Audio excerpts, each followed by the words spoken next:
And welcome, everybody, to another Winning Wednesday edition of the Heat Ratio Podcast, Thanksgiving edition. I'm your host, Tony Cotillo, joined by my co-host, John Coger, Coach Dave Dixon, and it's Thanksgiving week, and it is Wednesday, which is the biggest party, right? Party drinking night of the year. Is that? I know we're old heads here, so it's when the young generation comes back from college and gets all, actually, and now they have Uber, so they don't even have to worry about DUI. You know what? Thank goodness for Uber. I mean, in reality, because, you should not get a DUI nowadays. Right. DUI. It's just being lazy. And just I'm sorry. It's being lazy. It's old school mentality, man. I drove here. I'm going to drive home. That's is it like a pride thing? Yeah. I can't see, but screw it. I'm driving. Yeah. Sometimes it's fun. And I want my car at home, and I don't want to have to worry about the hassle in the morning. Not saying that it's right, but yeah, it's better. It's better with the Uber and everything. It is much safer, and I'm. You know what's great about it is that our kids, the three of our kids will, and this generation won't know nothing but that. So there's just Uber, like you just said. There's no excuses for any of that stuff. There's no reason for you to get in a car with your buddy or anything. Just Uber home. Uber, but then you got to worry about the Uber's a creep. Yeah. Who was the one? What was the one Uber driver that just? What happened? Oh, I forget. I know I read about it. Yeah, something crazy. I mean, some of them. First it was cab drivers you had to worry about. They got to worry about the Uber drivers, even though they do have to. How's that work? Do they have to do like a background check and all that kind of stuff? Yeah, I looked into it once. I forget all the different things. You were going to be an Uber driver? Yeah, man. I was going to be an Uber driver. A sober Uber driver? Yeah. Well, that's kind of the problem. On a Friday or Saturday night, I ain't driving into Philly to drive drunk people around. You ain't hanging out in Squirrelies to be an Uber driver. Yeah, but I'm saying if Aunt Edna needs to go to Weiss or Giant on the street like at 2 PM, driving Miss Daisy. Edna. He's driving Miss Daisy. That's an old name, Edna. Well, like Aunt Edna. Why you always go? Why don't you go like Aunt Alice? Aunt Edna. That's Christmas Vacation, dude. Is it? Is that? Oh, wow. You went National Lampoon. Hey, Thanksgiving's here. Christmas Vacation. Here we go. Speaking of Thanksgiving, we got like a little feast here with mixed nuts and salted nuts. And what's your beer choice over there, buddy? What are you drinking over there? We got the Sam Adams Oktoberfest. October's over, but I still had some left. Coach Dave's got a little IPA Red Label action going over there. Yeah, the one I had here is Indian Pale Ale from Indian Yards. Pale Ale. Look at that. Yards is our local brewery. That would be an IPA. I got a Yards here, Philadelphia Pale Ale. I'm liking it. Yeah. I'm liking it. But supporting our local local distilleries. Yes. And we talk about Uber drivers not driving intoxicated. Brings me up to what the hell the Eagles were doing this week because they were intoxicated. Yeah, I think that would be the only Their excuse. Offense wasn't driving, that's for sure. Yeah. I don't even know what excuse you could say. Yeah. Is Doug the Doug we thought he was? So I go back to. I'm scared. I'm back concerned. to your apology that you had to do on the air, or actually you did it in print, and I'm thinking, you know what? You might want to rescind that and then throw that out because you were right on target. This is what I was afraid of. I was afraid of two things, right? I was afraid, and I said this right in the preseason. I was afraid of Doug being the Doug thought he was, and I was afraid of the Philly fan, the authentic Philly fan, becoming complacent. Becoming that fan that says, you know what, it's okay. They won a Super Bowl. I can't talk about Doug. How dare you talk? You can't talk. The guy wrote a book. This guy, you can't talk about Doug. He wrote a book, right? You know what I mean? So no, Dr. Seuss, and that's exactly what's happening. There's the realism, people. We need to be realistic now. This is not a very good football team. It's not a very and from what I want to reach through my TV and strangle the visor right off of Doug in his press conference because two things that just it mesmerized me.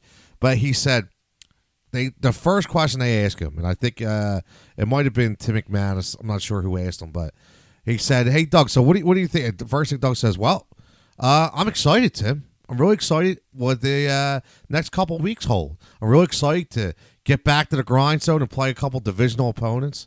Are you kidding? You're excited? That's the first thing you come What's out he with. reading? Gabe Kapler's manual? And then, Yeah. and then he says, "I'm proud of how hard my guys played today." Was he watching the same game? He must have got that script from Gabe Kapler and Andy Reid nonsense.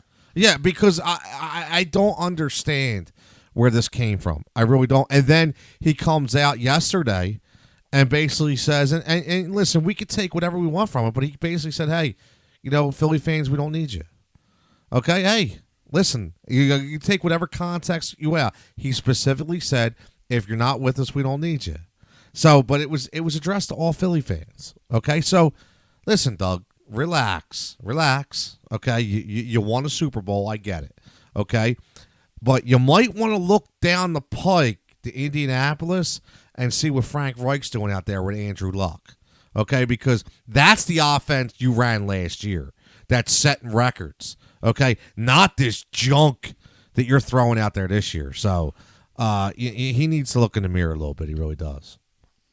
I think, look, the way Peterson talked after the games 5 weeks ago, and we got to play harder at practice, and all the pep talks. I mean, at this point, it's not working. I mean, from coaching, Coach Dave, the same thing. I mean, every player's different. Some need more encouragement. Some need praise. Other guys need a foot up there. You know what? To get them to do what's right. And I think just the way everything came together last year, and Doug had like the approach that, guys, the sky is not falling, we could do this, and everybody got on. And I think he continues to preach the same thing week in and week out this year. But it's a different team. You're in a different spot with people gunning for you, and it's time to put a foot up, where. And his comments, like, I took it for 3 weeks. You have a bad couple weeks. Every team in the NFL is going to have a bad 2 weeks or 3 weeks. You're going to go through a rough stretch. You're right. Stretch. So you don't want to overreact too much, but at the same time, you can't go. What has it been? 4 weeks, 5 weeks. Everything that's coming out of his mouth is like, thing. "Oh, I'm looking forward to this. Oh, it'll be good to do this." Like, do you realize you lost? So I'm with you. I mean, I think he needs to turn his coaching mentality around a little bit and how he's dealing with his players, because it's not always roses. And last year it turned out roses, and it's a softie. Right? Exactly. It's a softie. Exactly. So, and that's all fine and good when you're winning, but right now somebody needs to do something to wake this team up and give them a sense of urgency. Somebody needs a fire, right? Somebody needs a fire. That could do it. And what I don't like is, first of all, I'm tired of hearing about the injuries. Okay, because if I remember correctly, if my memory serves me to be correct here, that last year we went to the next man up mentality. We didn't care about injuries. It was, we're good. Next man up, next man up, next man up. Well, how come we don't talk about next man up this year? Now it's an excuse on why we're not winning.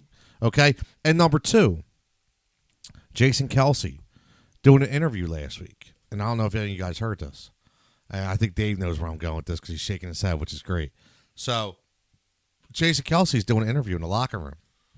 Trying to, they're asking him about what's going on with the season, and Jason Kelsey's talking about accountability, this and that, why guys are playing beanbag, cornhole tossing, and, or ping pong in the back, screaming and carrying on. Like, listen, I get you still have to have fun, but this guy's conducted an interview about account, and it just looks so bad. Like, you don't even care.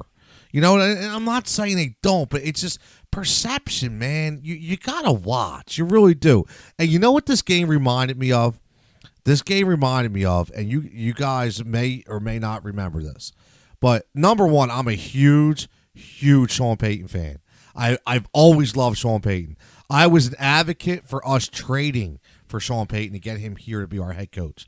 I love what he stands for, and I love his grit and his desire, and I think he's an offensive genius. Okay? So I remember that game right there. You know what Sean Payton came out? They asked Sean Payton about the game. He said, our game plan was make Carson beat us. Make Carson beat us, because I don't think he can. Okay? You know what that game plan to me was like? You guys remember the Andy Reid days when we would play the Giants with Jim Fossil and Sean Payton was the offensive coordinator. Okay, John Fox was out. They owned us. Dude, Andy, the Eagles would be putting up points like crazy. I remember we would go into the Meadowlands, and we couldn't move the ball. We couldn't score. Dude, he knew every play that we were going to run on the defensive side of the ball. He knew when he was the offensive coordinator. It's the same thing that happened, dude. He ripped the playbook right from Doug's heart and stole it, right? That's what he did, just like he did with Andy. Okay? Just like he did with Andy back in the day. So I don't know what we do from here if we say, do we look forward to the draft? But the underlining thing that sucks, that I will get into this later when we go around the NFL, is that it looks like the Cowboys could win this division right now. And I what a sad day in Philadelphia. That's all I got to say. What a sad day. I tell you what, Sean Payton is a Bill Parcells disciple. Yes, he is.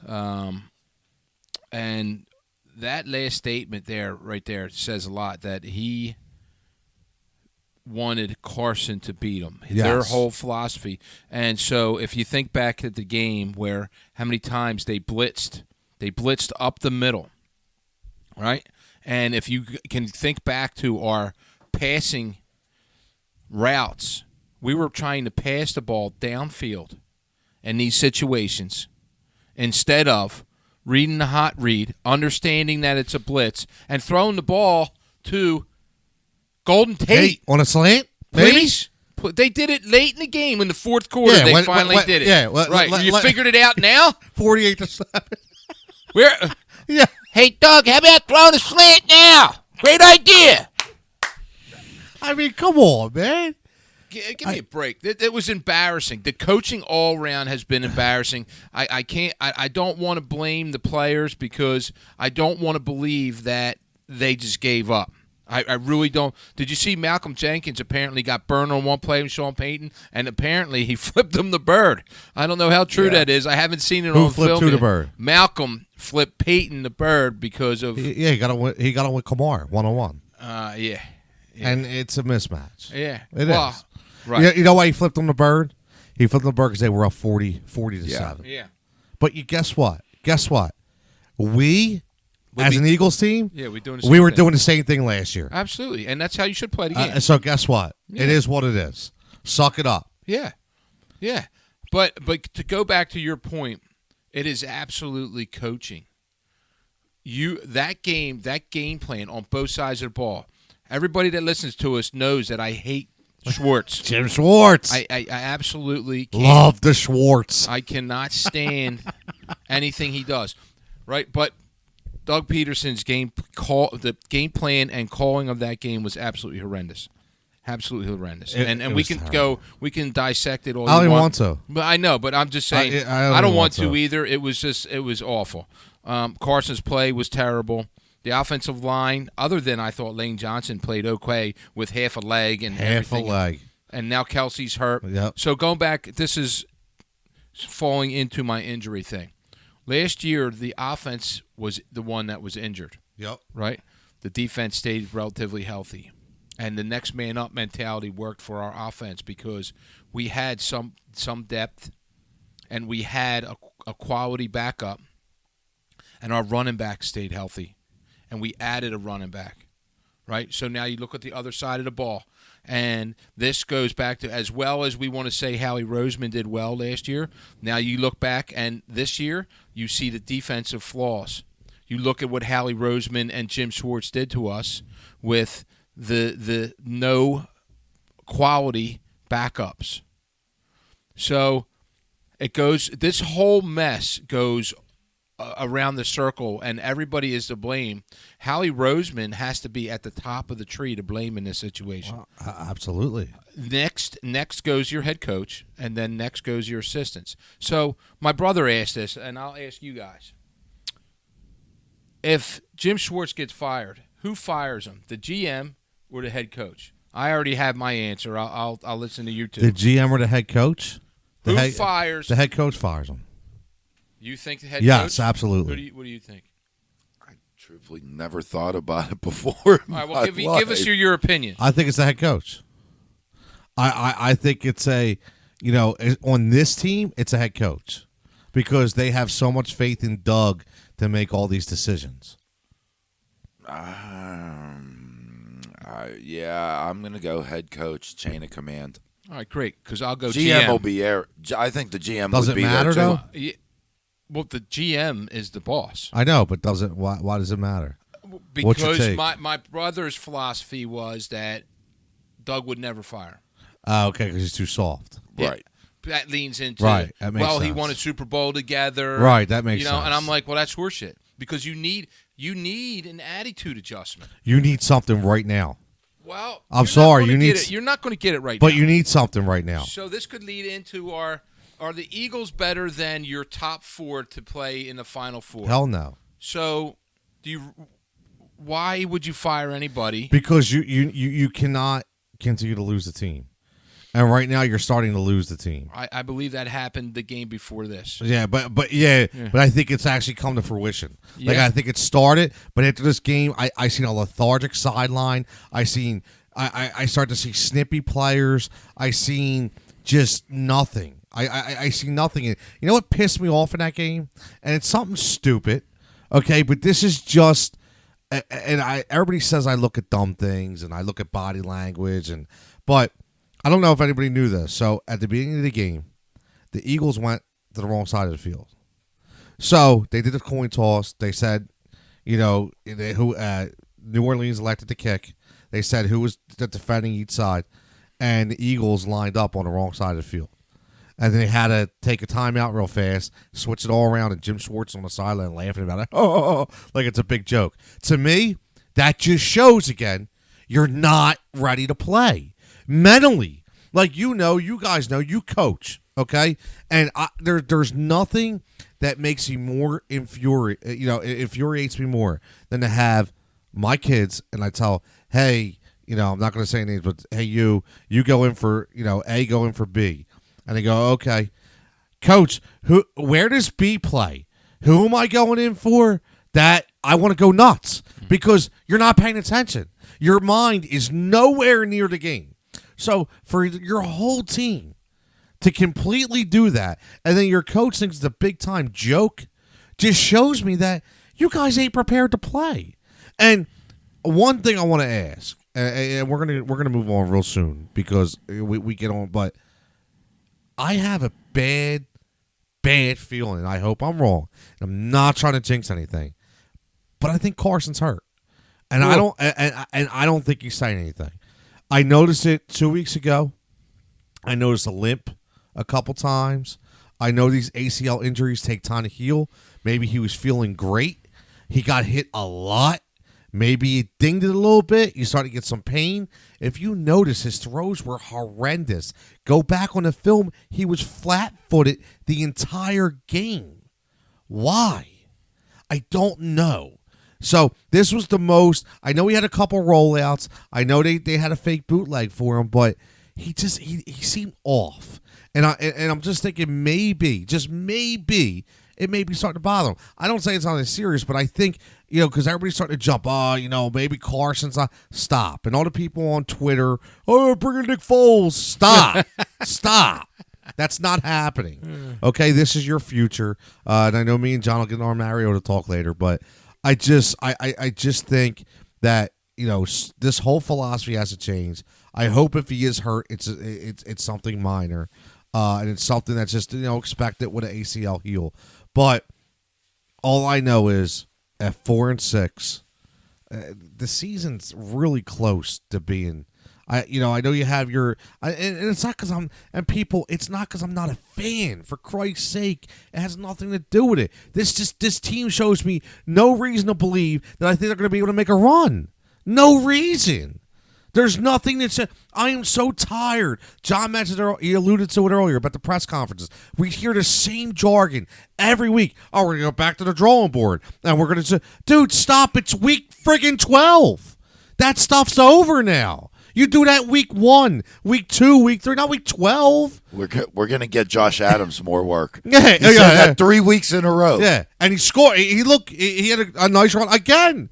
Let's go away from him. I don't understand. I won't talk about it anymore. You guys have anything on the Eagles? That's all I can say. I'm so frustrated with the team. I can't say anymore. I could go on forever. I know you could. Let's move on. How about we go a little quick around the NFL? Yeah, let's do that. Anything? John does a fabulous job, right? I'll tell you what. Go ahead, man. This week just blew my mind. It was every single score, every game that came on, every score. It was like there was a storyline. And I don't recall that. I mean, there were so many close games, and I don't recall another week this year. And I'm not talking necessarily from a fantasy perspective and, that impact. But just from, the games. I mean, Thursday night was an awesome game with Green Bay and Seattle. That was a close one. Aaron Jones came out and, started showing that why he was I really like Aaron Jones. Yeah, that's why he was a breakthrough candidate. Now, we just talked on the Eagles. I'm sorry. It's literally the second team on here, but the Pittsburgh game, which, of course, I watched the whole thing, they were down 16-0 with 2 minutes left in the third quarter. Unbelievable. Ben Roethlisberger. Oh, but I kept telling the kids, I said, he's going to throw another pick, watch. He's going to throw another, because I've seen it for 10 years. Yep. But he didn't throw that pick. And he had 66 yards passing. He had 18 yards in the first half. Yeah. That was it. And he ended up, and you look at his final line, over 300 yards with the 2 touchdowns. Crazy. What did he put up? Yeah, he put up 248 passing yards and 2 touchdowns in the last 17 minutes of the game. And what the hell happened to Jacksonville this year? Well, I'll tell you what, that game, it was like night and day watching it, because they were running successfully. Even Hyde was getting work in. Yeldon was getting work in. They were running the ball, real good. But then when they had that lead, and then they started, and then there's a penalty, would put them back a little bit. Then they start passing on the early downs. And I'll tell you, Bortles has no time to throw the ball. No time. But what happened to our defense? You got Jalen Ramsey and Boya you signed as a free agent. Yeah. You got a good, and you can't stop anybody anymore. Well, they got a second. They finished second in the AFC, right? Yeah, they almost won that game. So they have a second place schedule. I know it's a hard. And they have Blake Bortles as their quarterback. Well, officially, no, they weren't the 2 seed. They lost in the AFC Championship, yes. But they beat Pittsburgh in Pittsburgh, so they were a lower seed.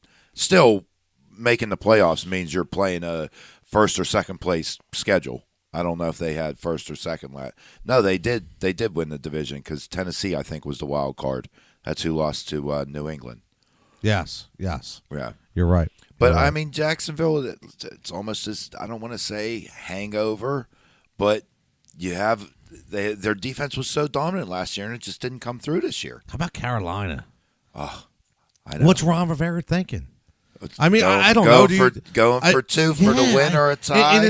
That's like a team decision. Well, almost you have to ask the team, what do you want to do here? Unless he has that much faith in Cam. Well, I will say this: I did not watch the game, so I can't necessarily. I watched it on Red Zone. And I can't say what the play-by-play, the drive-to-drive, and how the game flow is, because game flow.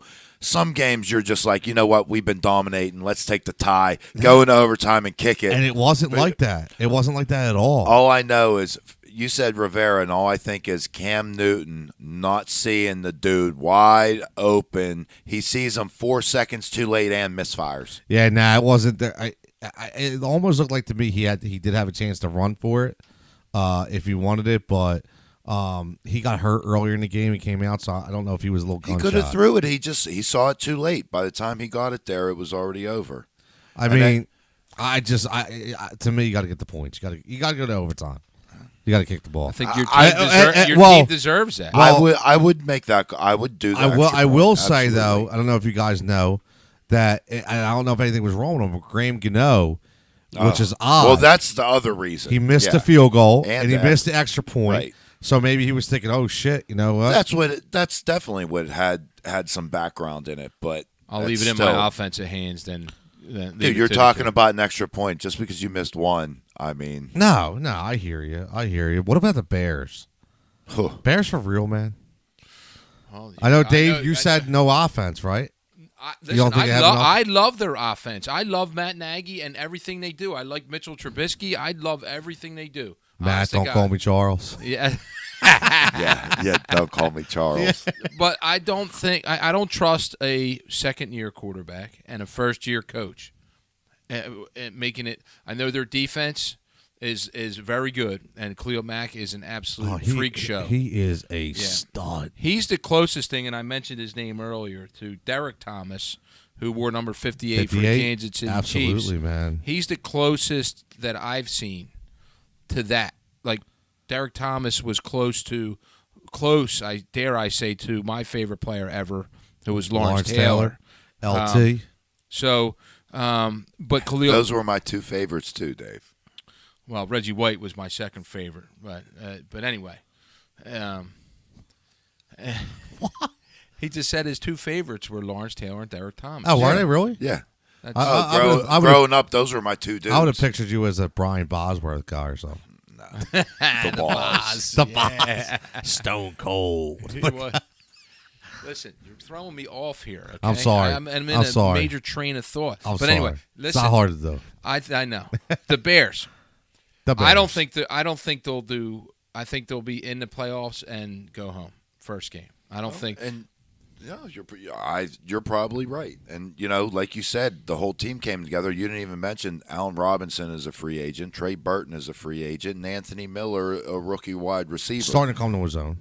Yeah, no, all of them are. But you want to talk about cohesion of an offensive unit?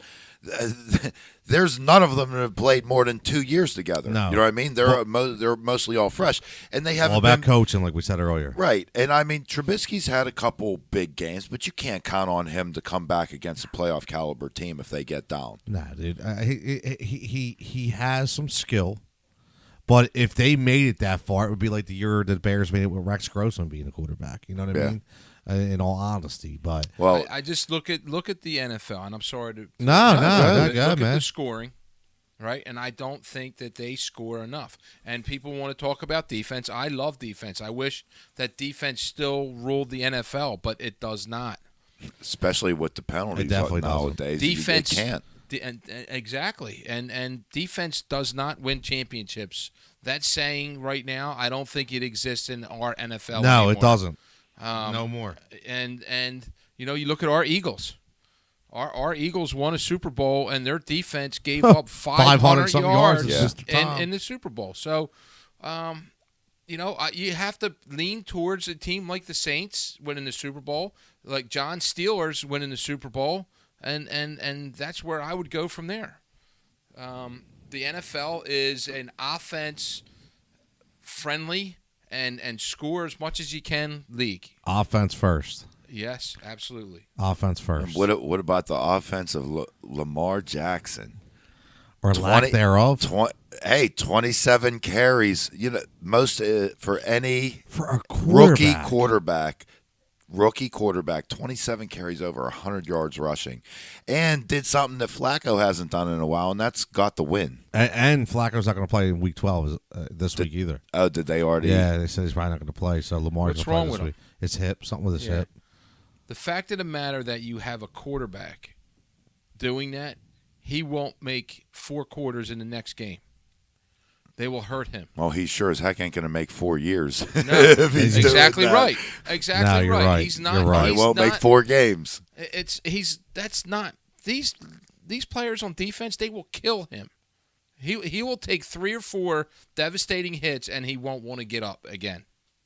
Nah, you're right about that. You're right about that. I mean, we've seen talented quarterbacks run the football, right? And Michael Vick and he lasted longer than I ever expected. But He Michael did. could actually throw the ball. But he was always getting hurt. And he was hurt a lot. Yeah, he was hurt a lot. He was. You want to go into some quarterback talk? Do you see who the Redskins picked up? No. That's Mark Sanchez. I knew he was a leading candidate. Still no Kaepernick. And that Nope. listen, That's a joke. It is a joke. It is a joke. I'm his stance on things. I'm going to try and put that aside, and let's not discuss that. Nah. Let's just talk about winning a football game and who gives you a chance. How do you not take this kid? I've been saying it for a year. I've been saying it for a year. It's there's obviously.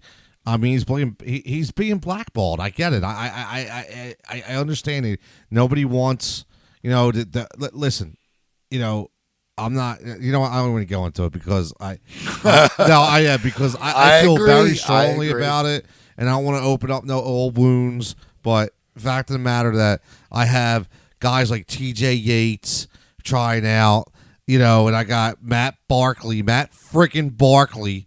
Okay, back in the NFL, and Mark Butt Fumble Sanchez back, right?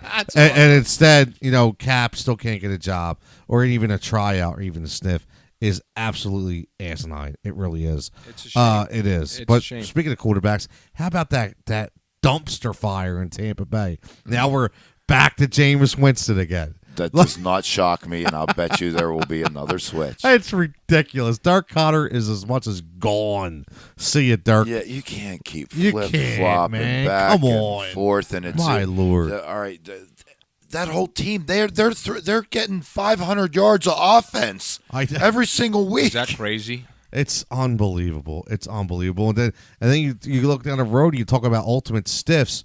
Now you got Blaine Gabbert start because our boy Mariota gets hurt again. Wait, did you say our boy yeah, Mariota? my boy okay. Mariota. Yeah. Let me talking Tampa Bay real quick. They racked up close to 500 against Washington the week prior, and what they score 7 points. Or what was it? Was something terrible. This week? No, Against last the week. Redskins. Oh, that's the Redskins. Going on to his point about they're racking up 500 yards. You're right, John. It's crazy. Yeah, they're doing all this stuff, but they can't get in the end zone. No, They can't get in the end zone. No, but I'll tell you what. Talking about that Tampa game, Saquon Barkley. Coach Dave, 3 points. They put up 3 points. Saquon Barkley. Freak show. Let me tell you something. And again, everybody said the comparisons to LaDainian Tomlinson, and this kid's phenomenal. He is, and I get it. New York fans, a lot of them, a lot of analysts are saying they should have picked a quarterback, and I understand all that. But this kid's special, man. He is. He's special. He really is. Well, they're not saying that because they don't love Saquon. Right? No, you're right. You're good way to paraphrase. And I would never want to defend a New Yorker ever, for anything. But the fact of the matter is you don't know if you're going to be up that high in the draft again, and you don't know if you're going to get that caliber of quarterback in the draft again. But you know how drafting goes. It's all crapshoot no matter what. Oh, absolutely. So if you're sitting there starting your team with OBJ and Saquon, I'll tell you what. Yeah, I mean, listen. If you go into this draft, and I don't even want to get into who's going to be there. Their quarterback next year is going to be Kaepernick. No, get out of here. Stop it. But no, I mean, you'll have that guy in the draft that'll shoot up the ladder board, and and it's somebody that, they'll talk about and they'll try to take. But it'll be a lot easier to come into a situation that has offensive talent around them. Speaking of young quarterbacks, we go to Arizona. Oakland gets a win. They act like they won a Super Bowl out there with that win. But Josh Rosen, I'll tell you what, maybe. I'm not feeling it. I was watching him. Dude, he's like a twig, and like he just looks lost. Like really lost. Like when you see not just because I am a Baker Mayfield guy, but when you see Baker out there and he's got the troops and he's got them all surrounded and he's going crazy and he's getting people's mug and he's high-fiving and fist pumping. I mean, this Rosen cat, he's running around like asking everybody if they've seen his lost cat. Like he just looks lost. He really does. Yeah, I don't think he looks as good as the other guys, but I think he's also going through a slightly different situation where you have to look true. Going into week 1, he wasn't the starter. Then he comes in. Then 3 weeks later or whatever, they fired the offensive coordinator. Leftwich comes in. Byron Leftwich. Byron Leftwich, the savior of the Cardinals. He had a little black and gold in him from back in the day. Exactly. But, then he comes in. You got a rookie that probably wasn't prepared to play in the NFL in his rookie season alone, let alone having a subpar team when David Johnson's supposed to be one of the best players in the league, not performing. You got offensive coordinators getting fired. It's a mess there. So I agree it doesn't look good, but, I mean, I don't know how good anybody would look in that situation. I mean, who knows? Cleveland Browns, how many guys did they draft that they actually might have been very good NFL quarterbacks if they weren't thrown into a crap situation for their first 3 years? I don't know. Brandon Weeden would have been a viable candidate. He might still be backing up Dak. He might be. You know what? You're right. He really or backing up Cam. He might be. He really do. But listen, I'm going to switch version. Here a little bit, and we're going to get into some Sixers talk because we got to talk about Jimmy effing Butler. Okay, who has just had a phenomenal weekend. Phenomenal last 3 games leading up leading up until today, the new closer in Philly. But being just as Thanksgiving, and tomorrow, this Thanksgiving week, I'll do a little something fun here, a little something different. You hear a lot of stations and podcasts, and they do the Mount Rushmores, and they do who would be on your Mount Rushmore coaches, and I want to do something different, and I want to do something fun. So when I pose a question to my co-hosts here, I said, "Listen, guys, let's do this." And I have no idea who they picked. I have no idea. They have no idea who I picked. But basically, what we said was, you're playing at Thanksgiving dinner. And you can invite 4 people, and your 4 people they have to be from sport, sports outlet. Okay, it can be the classic 4, the NBA, NFL, Major League Baseball, NHL. You can go venture out to the PGA, tennis, whatever you want. But the guy has to be or woman, or it could be a lady, has to be alive. But he can be retired, but just has to be alive. So, and give me a reason why you'd invite them to dinner. I'll go first. Okay. I like, I throw a little curveball here. Okay. You guys may not know this guy, but my first plate is going to be reserved for Pete Weber. You guys know who Pete Weber is? No idea. Okay. Let me guess. He makes the Weber grills. No. I'm a bowler, okay? I like to bowl. I bowled for years. If you turn on the PBA Tour, Pete Weber is the most charismatic bowler. He wears sunglasses when he's bowling. He's a show. He is literally like he's like the Kobe Bryant of bowling. You know what I mean? Like he's the guy everybody shows up to watch, and he would make Thanksgiving dinner so interesting. Just I'd ask him, basically give me some bowling tips. Talk about how you came into the game, and then just be your charismatic self. He would just lighten up the room. So I would love to meet him. So my first plate's going for Pete Weber. I know you guys are looking at me like, who the hell is Pete Weber? Go YouTube Pete Weber, okay? And I'll tell you what, both you guys being sports guys, you think like what Kobe or Reggie Miller. Or think about Reggie Miller with Spike Lee, right? When he was giving him the choke symbol and they were jawing at each other. That's Pete Weber on a bowling alley. He's nuts, dude. He's nuts. He's really fun to watch. But go ahead. Who you reserving your play for? All right. Would you like to go, Dave, or you want me to go? All right. Wait to hear what John I'm number 4 is very weak. I'm going straight to the point. Because I'm going off of the majors. All right. Okay, that's fine. So I'm going NHL. Sidney Crosby. Oh. Because I want to sit I'm down. going to throw up. Talk about softy. We're just talking about Peterson. They go, it's Sid the kid. We're talking about you want to know why. And you guys both cut me off before I could even get there. Because you went right for Mr. Softy right at the beginning. At least I know who Sidney Crosby is. You're talking about the guy that makes Weber grills and wears sunglasses while he's cooking burgers. He's a professional bowler. Okay, well, this dude's a Doesn't professional make hockey grills. player. I want to have Thanksgiving with him to see if he's really the punk that he gets made out to be. That's all. Very simple. Okay. Settle down. All right. Go ahead, Dave. I'll go NHL with John too. Yeah? Oh, who's fighting Sid? In my house, I'm going to have Bernie Perron over. Oh, he went old school. Yeah. Yeah, he went Broad Street Bullies old school. I mean, we have 2 Stanley Cup trophies because of Bernie Perron, and we met him at the Warminster West Diner. Get out of here. We, meaning my son DJ and I, and I'll never forget the encounter. He asked DJ was probably 8 at the time, and said, "Do you play hockey?" DJ's like, "No." He's like, "What?" So he wasn't happy. He picked his hands up and he told DJ, "Kiss the rings, brother." And did he? Yeah. So Bernie, and I've heard legendary stories about Bernie Perron and how cool he is and stuff like that. So that would be I like it. one of my guys. I like it. I'm gonna go regular sports here. All right, because you didn't like my Pete Weber pick. Shout out to Pete Weber if you're listening. You're not gonna like this pick. I'm gonna tell you right now.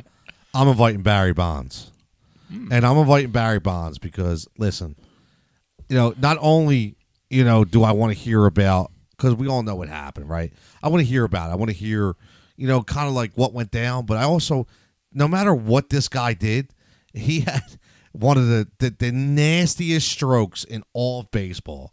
And I want to know what was going through his mind when he stepped up to the batter's plate, in their batter's box, and they walked them with the bases loaded, knowing that it was a tie game and they might have lost that game, but they didn't care because they didn't want to lose by 5. They needed to walk them because they were that afraid of him. I've never ever seen that before. So to me, I would just love to get deep inside his head a little bit. I know he's arrogant. It is what it is. He's a diva. I understand, but I think it would be a pretty cool conversation to have about how he got to hit the long ball like he did. Steroid talk aside. Yeah, well, 2 quick points on that. Read Canseco's book. I'm sure you could get a lot of details. You're an asshole. No, hey, you're right. And number 2, I could tell you. Forgot about that. I could tell you, Bond's got to be so pissed when he's up there getting walked. I'm sorry, it's one thing to take a lead. But Well, that's what I'm saying. I want to know what he's thinking. When them bags are juiced and you got a chance to really do so. I mean, look, you're paid to play, but I tell you what, you got a passion for the game, and you just want to come through big every time. That's what athletes do. I like it. All right, you went baseball. I'll go baseball. Now, I do need 2 plates for my Thanksgiving guy. Yeah. I because it's what's this, like the wishbone or Munenori Kawasaki. My favorite player, so I need a translator because he's not full English. We talked about him back in spring training with the Toronto Blue Jays. Okay, and I vaguely remember. This dude is a straight clown. Oh, he did sings all the karaoke's. He is the clubhouse clown. Muni Kawasaki. I want him at my dinner. I just want the translator too. This dude will do anything. Dude, I like that. I actually like that pick. That's funny. I do. I like that. I'll tell you what. Anybody go Google him, YouTube him. Oh, I'll tell you what. It's like better than Seinfeld. I'm telling you. That's tough. You're beating out Larry David. That's tough. How about you, Dave? Well, I'm going to go baseball too. Is he still is Mickey Mantle still alive? We have to go with living characters, right? So Mickey Mantle would be my guy for I guess there's a couple sentimental reasons why. The Mick, I mean, I don't know if you guys know any history about baseball, but Is he still alive? I think he is. I'm not sure. If he's not, I'll go with somebody else. That's all right. Go ahead. We'll take it. We'll take it. Yeah. He's an interesting story to me. Like his kids didn't really like him too much. He was a creep. He was drunk growing up, and he was this phenomenal baseball player on the field. And his his social Dude, he life. died in 1995, bro. Did he die that long ago? Oh, Yeah. wow. Okay. Well, anyway. And I'm a baseball guy, right? Oh, what the hell? 95? Yeah, I was going to say, I thought he died, but hey, that's all right. Go ahead, man. We'll bring the Mick back. Let's bring him back. He died in 95. 95. He might need like 8 plates. Well, my first guy I picked was John Kruk, but Crocker? yeah, He's the most boringest dude. I don't know. He's pretty funny to me. You ever listen to a Phillies game? Yeah, he is boring on. He's the pretty Phillies brutal. game. He is. I like the guy and all, but I think he's pretty bad. So I He'd can't have have a lot the of Mick over. He obviously has a dinner reservation somewhere else. So He's breaking the. I'll tell you what, Kruk would have a heck of a lot of clubhouse stories. Oh, yeah, that's for sure. Can you imagine? And I'll tell you what, they ain't ready for TV either. Oh, that would be great. I would like Crocker. All right, give me 3, Tone. Yeah. John Daly.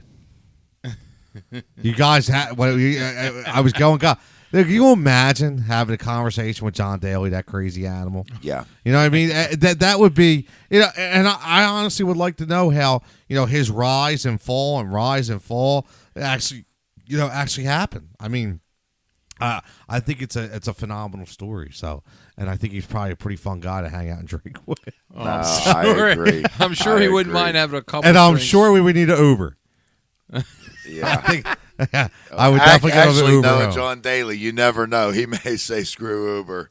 Let's Well, get in yeah, the, he let's might be get in right, the yeah. headlines. But You're right. You're right.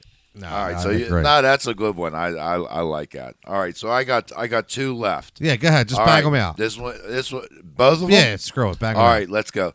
All right, so I'm going Troy Polamalu because I want that Samoan guy to bring his Thanksgiving traditions to my house. I like that. So that's what I'm going with for Polamalu, Might have thought of and that. I'll get hair tips, on Well, how to keep my When flowing we do a video, locks. we're going to see how great John's haircut looks. Yeah. Number 1, and I think I might have mentioned it before. I don't know if I mentioned it on air or not. I'm going Shaquille O'Neal. Shaq? Shaq, That's a good dude. one. You I'm better going open up Shaq. your doorway. Hey, That's a I'll good just one. tell him, yeah, like when I go to get a beer in your garage and bang my head on your 4'10" door. My midget. Yeah. But I'll tell you what, dude. No, Shaq, I just think he's a real down-to-earth dude, and he cracks me up, and he got like that dry humor and like just his mannerisms. I think he'd be a cool dude. I'll get a turkey and a ham to make sure he's fed A turkey properly. and a ham. Just for him. I like that. So How about what do you got, Dave? Dave? Give me who 2 you got? more. Somebody alive? You got anybody Yeah, alive? yeah. I'm pretty sure these 2 guys. Well, you never know. But NFL, I'm going with Lawrence Taylor. You got to have him over for LT. dinner. I would like to. I will keep the cocaine away from him. But, Oh. well, maybe till after dinner. We'll wait Special. till after dinner for Special dessert. stuffing. Yeah, Spiked But, appetizers. yeah. I mean, LT. I mean, I don't know how you don't. If you watch the NFL, how you don't love Lawrence Taylor. His passion He'd and the probably way he eat played real the- fast too, because he's always Does everything fast. you know Why what I mean? wouldn't he? He'd probably eat real fast. Why wouldn't he? And my NBA, I picked the NBA. I picked all 4 sports. Would be Charles Barkley. Oh, now that I like that pick. That would be a great conversation. Charles is. Yeah. I mean, I'm a homer for the most part, but I mean, other than LT really and dead Mickey Mantle, but Barkley. How do you not love Charles Barkley? I don't know. He just I'm not tells a it role like model. it is, and if you I can am not a handle role model. it, and if you can't handle it, then you can't handle it, and he doesn't like you for it. No, you're right, man. I gotta love Charles. So you got 1 more left. I got left, and, All right, and give me 1 more, and I just want to tell you the shock that I can't believe we all missed. okay. So this guy, talk about charismatic. So I pick guys that would be. I'd have a fun table. You know, I'll go Pete Weber. You guys have no idea who is. John Daly. Okay, Barry Bonds, and then we're gonna end it off with Dwayne the Rock Johnson. Okay. And I know you say sports entertainment, you say whatever you want. Okay, I call it a sport because I am a wrestling guy. But this guy would be the life of the party. I think it would be great. He could lay the smack down on everybody there. You know what I'm saying? And then he, like his old, you could turn that turn that turkey sideways, stick it straight up his candy ass. He did the whole the gimmick that he did, which was great. But I just think it would be real exciting.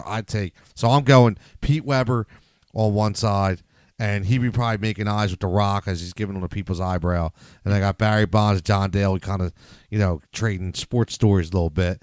Talk about how far he can hit a golf ball, how far he can hit a home run, and then, doing a couple shots of Jameson.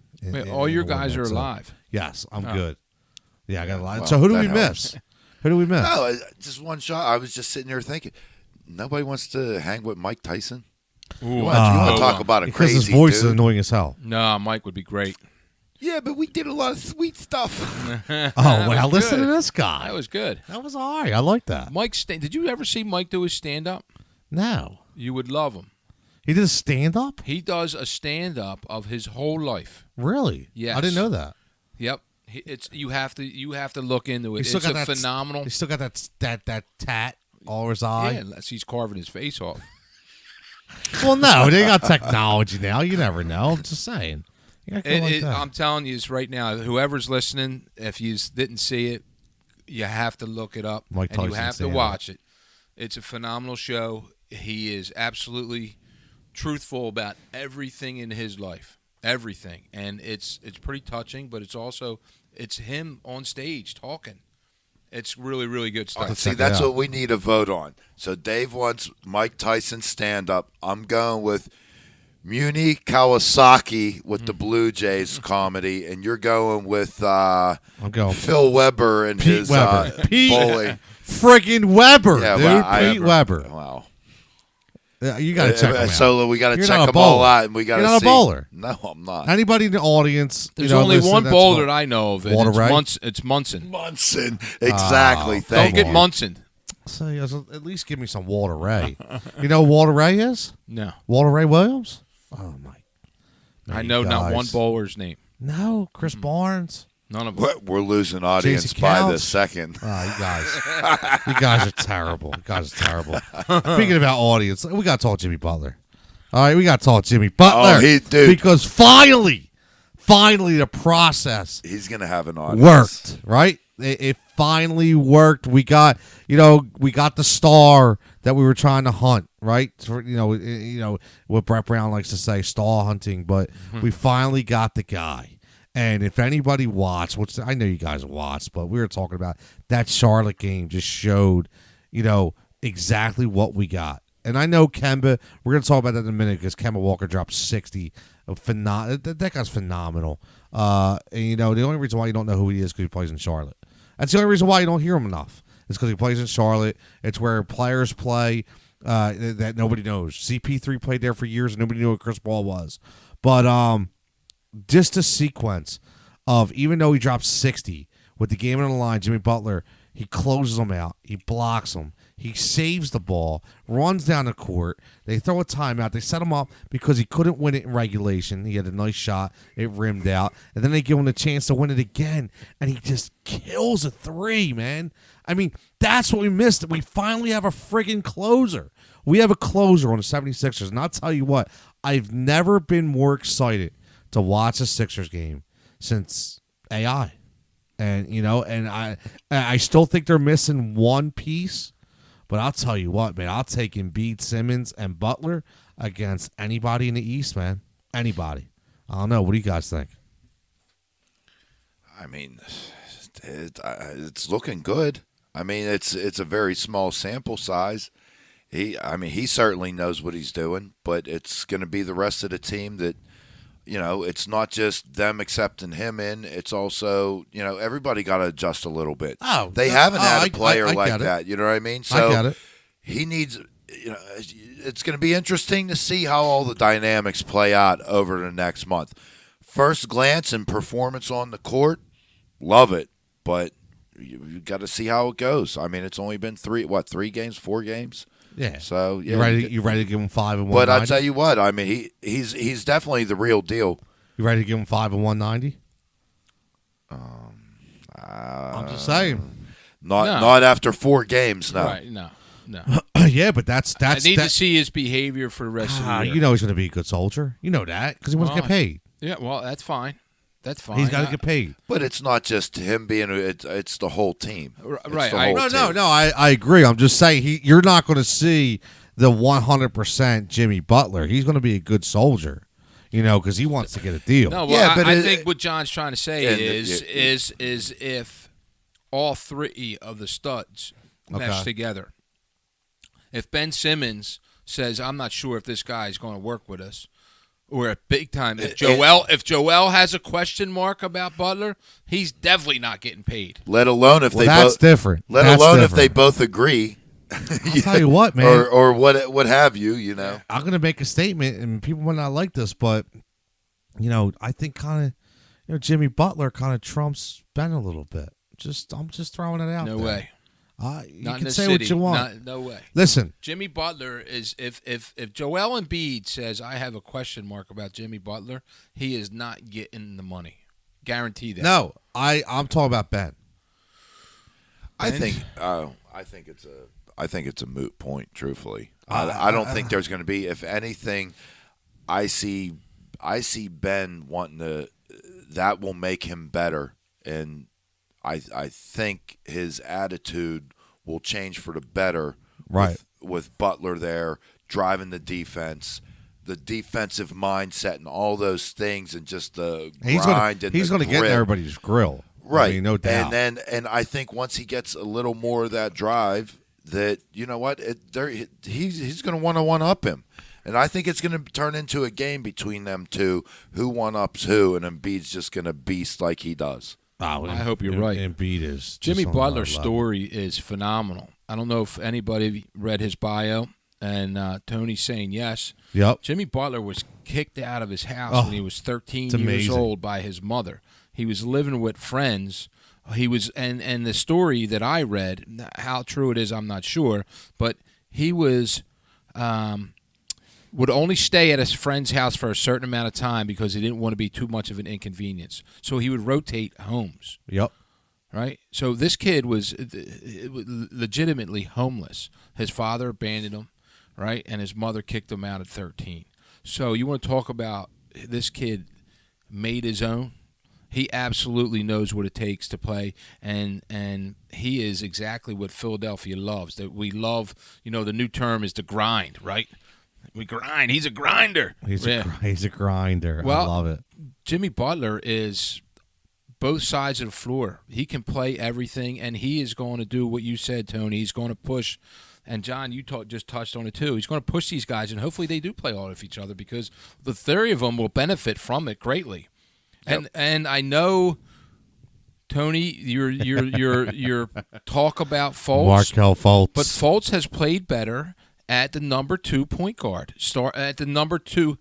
Running basically the second team. Running the second team, yeah. And maybe that's what Fultz needs is someone to quit babying his, and really dig into him a little bit. Yeah, it could either work well or backfire. Who knows? But the one thing I do like, the one thing I really, really, really, really like is I noticed that it wasn't the Charlotte game, it was the Utah game. I enjoyed seeing the final 3 minutes. They took the ball out of Ben's hands and they put it in Jimmy's hands. And Jimmy was taking inbounds, and Jimmy was bringing the ball off the court. So I think has to be that way. And I agree because Ben still has those turnovers that cannot happen. So they decide we're going to give it to Butler and let him start. The other night in the Phoenix game, that's a must. To add on to your point, yep. The other night in the Phoenix game, Ben is trying to make a pass, and he throws a chest pass that could have simply been a bounce pass, and it would have been a layup to JJ.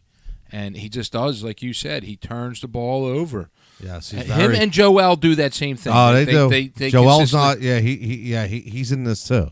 They consistently turn the ball over. They have to take better care of the ball. Yes, obviously, stronger with the ball. Yep. Yes, yeah, they definitely do. They definitely do. But one good thing is, we have them here, and we'll see what happens in the summer. I still think they're trying to add another piece, but I'm just excited. I know we don't have much time, but what piece do you think they need?